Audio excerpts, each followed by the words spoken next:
दुख, क्लेश, पीड़ा कोई नहीं चाहता, लेकिन आदमी मगन कैसे रहेगा? एक समय तो होता है कि थोड़ी सी खुशी हुई और थोड़ी देर पश्चात तो खुशी मिट गई। लड्डू खाए, बड़ा आनंद आया, बस थोड़ी देर में वो आनंद खत्म। किसी मित्र से मिलते समय बड़ा आनंद आया, अलग अलग हुए, आनंद खत्म। सिनेमा देखने गए या कुछ किए, वहां देखे, आनंद आया, फिर खत्म। बाहर से जो आनंद आपको मिलेगा वो आनंद क्षणिक होगा, थोड़े समय का होगा, और बाद में वही आनंद पीड़ा का, कष्ट का कारण बन जाएगा।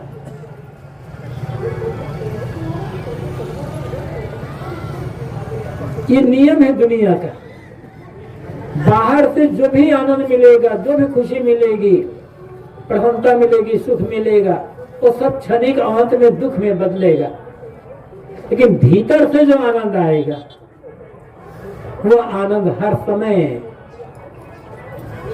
एक आनंद होता है चाहिए का आनंद, ये चाहिए, वो चाहिए, वो चाहिए, वो चाहिए, उसका आनंद क्षणिक होता है। और नहीं चाहिए इसका आनंद हमेशा होता है। थोड़ी सी बात समझ में नहीं आएगी, लेकिन आराम से आप समझ सकते हैं इस चीज को। देखो, बाहर से जो मिलेगा आनंद तो क्षणिक होगा। कैसे होगा? मान लो, कल्पना करो, एक माँ है, उसका एक ही बेटा है, घर में माँ अकेली रहती है और बेटा कहीं दूर नौकरी करता है। कई महीने बीत गए, छुट्टी नहीं मिली, बेटा घर नहीं आ पाया। माँ पत्र लिखती है, फोन करती है कि बेटा बहुत दिन हो गए तुमसे मिले, आ जाता, तुम्हें एक बार देख लेता तो आंखें जुड़ा जाती, आंखें ठंडी हो जाती। कब मिलोगे, कैसे मिलोगे? माँ फोन पर फोन करती है। बेटा कहता है माँ छुट्टी नहीं मिल रही है, जैसे छुट्टी मिलेगी आ जाऊंगा। कुछ दिन बीते, बेटा ने फोन किया कि माँ छुट्टी मिल गई है, अमुक दिन मैं आ रहा हूं, अमुक गाड़ी से। इतना सुनते ही माँ खुश, आनंदित हो गई कि बेटा आएगा, मिलेगा, बहुत आनंद आएगा। ठीक है, अब एक दिन गिर रही माँ। समय बीता, बेटा आया, स्टेशन उतरा गाड़ी से, घर आया, माँ को प्रणाम किया। माँ ने उसे गलत लगा लिया कि बेटा बहुत दिन हो गए तुम्हें देखे नहीं था, आज देखा, आंखें जुड़ा गई, छाती ठंडी हो गई। अब माँ ने बेटे को गलत लगा लिया है, बेटा ने माँ को गलत लगा लिया है। बड़ा आनंद आ रहा है, माँ की छाती ठंडी हो रही है। अच्छी बात है, होना चाहिए ऐसे प्रेम। कितने देर के लिए? 1 मिनट, 2 मिनट, 5 मिनट बेटा गलत बनाना छोड़े तब, और आधा घंटा बेटा से बेटा आलिंगन करके रखे, माता माँ गर्दन छोड़ने नहीं करता, बुलाए, अरे बेटा भैया भैया आ जाओ, बेटा पागल हो गया, गला नहीं छोड़ रहा है। 1 मिनट बेटा से छाती से लगाए, ठंडी हो गई, आधा घंटा आगे तो बर्फ बन जाएगी तुम्हारी छाती। तो होगा क्या? मैं ये नहीं कहता कि बेटे को प्यार मत करो, ये नहीं करो, लेकिन ये थोड़े समय के लिए है। बेटा तुम्हें बहुत दिन हो गए, तुम देखे, अब बेटा आया, माँ देख रहा है, अब बेटा खा रहा है, माता जितना समय होता है तो देख लो। अरे यहाँ तक तो छोड़ दो भाई। लोग कहते हैं भगवान मिल जाता, भगवान दर्शन हो जाता। भगवान दर्शन होगा तो क्या पूछना। लोग भगवान को दर्शन करने के लिए क्या क्या करते हैं, कितनी तपस्या करते हैं, कितनी साधनाएं करते हैं, कठिन कठिन साधना करते हैं लोग। क्यों? भगवान दर्शन करने के लिए। ठीक है, मान लो, कल्पना करो आपकी तपस्या पूरी हो गई, भगवान खुद हो गया, और एक दिन भगवान आपके घर में ही दर्शन देने के लिए आ गए। आप देखकर खुश हो गए, भगत जी भगवान प्रकट हो गया आसान। भगत जी अब आपके भक्त महाराज आपने दर्शन दिया, मेरा जीवन कृतार्थ हो गया। कहते भगवान कहता है कि भगत तुम्हारी तपस्या पूरी हुई इसलिए मैं दर्शन देने आया हूँ, चुपचाप बैठे रहो, मुझे दर्शन देखते रहो। 1 घंटा बाद भगवान अब खेत जाना है, थोड़ा सा दूसरे घर जाना है, थोड़ा सा अन्ना भगत भी लोग पुकार रहे होंगे।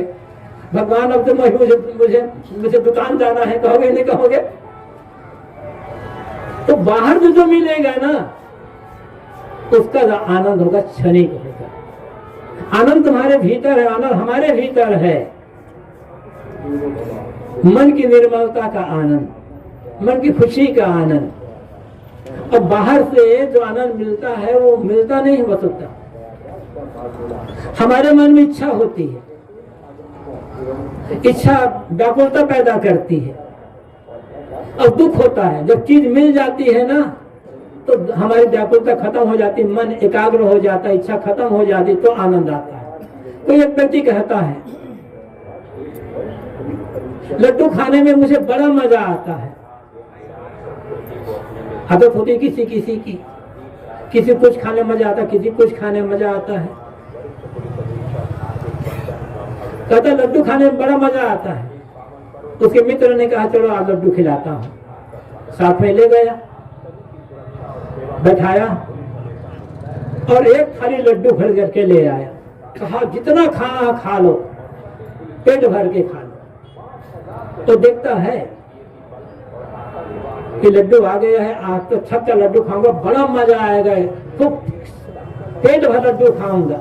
खुश हो रहा मन ही मन, बहुत दिन हो गए लड्डू खाए, आज मिला, बहुत मजा आएगा। लड्डू उठाया,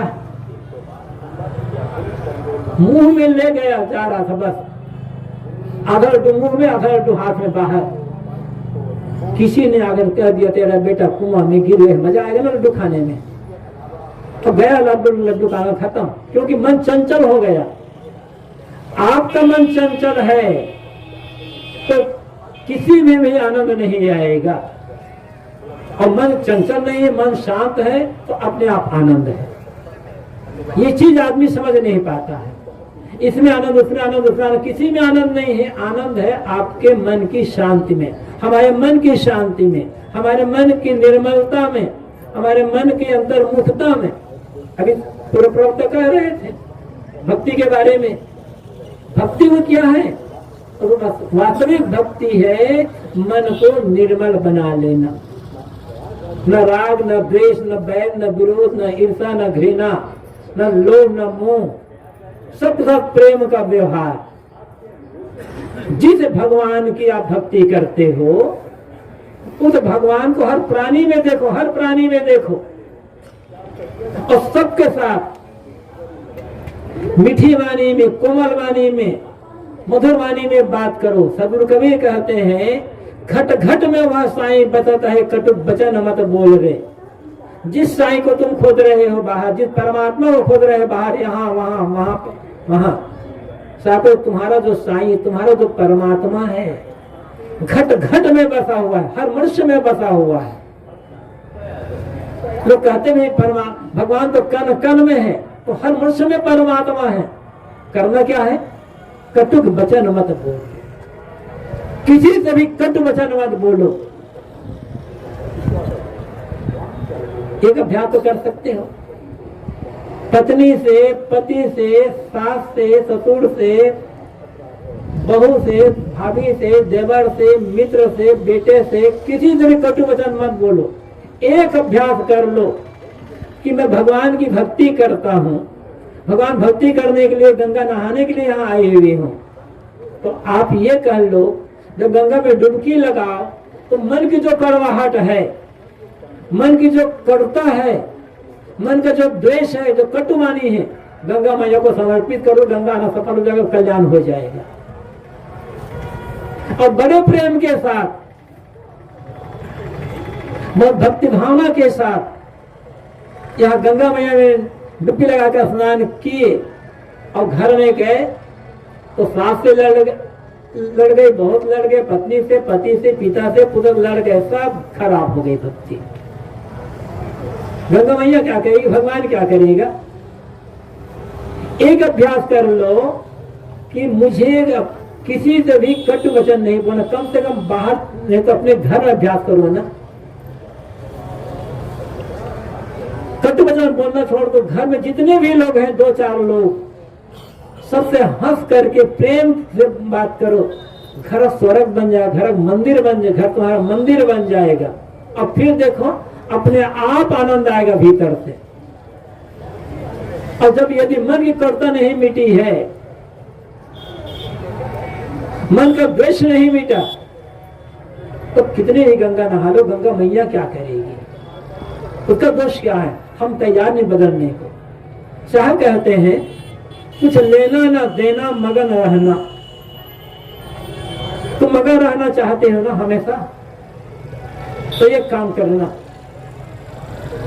किसी के दोष को मत लेना और जानबूझकर किसी को दुख मत देना। गलती हर आदमी से होती है, ये शुरुआत है। इतना भी जो नहीं कर सकता है वो भक्ति क्या करेगा, वो भगवान को क्या समझेगा, वो साधना को क्या समझेगा। पहली बात ये करो, कुछ लेना मत, मतलब किसी कोई आदमी गलत काम कर रहा है तो तुम भी वैसे गलत काम मत करना देख करके। किसी में कोई गलती है तो तुम भी उसी गलती को की नकल मत करना। दूसरा कटु बोल रहा है तो तुम भी वैसा कटु मत बोलना। बस पहला काम ये करो। गलती किससे नहीं होती है, इसे सोचो। दूसरे की गलती पर हम गुस्सा करते हैं, लड़ाई करते हैं, उसे डांटते हैं, अपने से गलती हो जाती है तब क्या करते हो। जैसे अपने से गलती होती है तब उस गलती को स्वीकार कर लेते हो, उस घाटे को सहन कर लेते हो, दूसरे भी हो सहन कर लो। लेकिन नहीं, आदमी दूसरे गलती शुरू हो जाती है, बस बड़बड़ाना शुरू, अपनी गलती हो गई तब कहते जानबूझ थोड़ा किया। कहानी है, ये माताएं थोड़ा ध्यान दे। एक घर में पिता और पुत्र ड्राइंग रूम में बैठे बात कर रहे थे। इतने में किचन रसोई घर से कुछ गिरने की आवाज आई। तो आवाज सुनकर पिता ने बेटे से कहा, बेटा तूने सुना कि किचन रूम में कुछ गिरी से अभी आवाज आई? कि हाँ हाँ पिताजी मैंने भी सुना। तो बेटा ने कहा जाकर देखो तो क्या चीज गिरी है और किसके हाथ से गिरी है। तो बेटा ने कहा पिताजी क्या चीज गिरी है ये जानने के लिए तो मुझे किचन में जाना पड़ेगा, बिना देखे पता कैसे लगे क्या चीज गिरी है। लेकिन किसके हाथ से गिरी है मैं यही बता देता हूं बिना किचन में जाए। पिता ने कैसे बता दोगे, क्या तुम्हें कोई दिव्य दृष्टि मिल गई है? कि दिव्य दृष्टि, कहा पिताजी दिव्य दृष्टि की बात नहीं है, ये तो सहज बात है, अभी बता दूंगा मैं किसके हाथ से गिरी है। तो पिता ने कहा अच्छा बताओ किसके हाथ से गिरी है? कहा पिताजी जो भी चीज गिरी है माँ के हाथ से गिरी है, माँ से गलती में माँ के हाथ से गिरी है। पिता ने कहा कैसे कलयुगी बेटा है, माँ को दोष दे रहा है। अरे तुम्हारी पत्नी के हाथ से तो गिर सकती है, वो भी काम कर रही किचन में, बहू उसके हाथ से तो गिर सकती है। हाँ पिताजी गिर सकती है, गिरती भी है, ऐसा थोड़े कि नहीं गिरती है, लेकिन अभी जो चीज गिरी है वो माँ के हाथ से ही गिरी है। तो पिता ने कहा इतनी गारंटी से तुम कैसे कहते हो? पिताजी गारंटी की बात नहीं, सहज बात है। दूसरे दिन जब आपकी बहू के हाथ से जब चीज गिरती थी, जब कोई चीज गिरती थी तो आवाज तो होती ही है, गिरती है तब।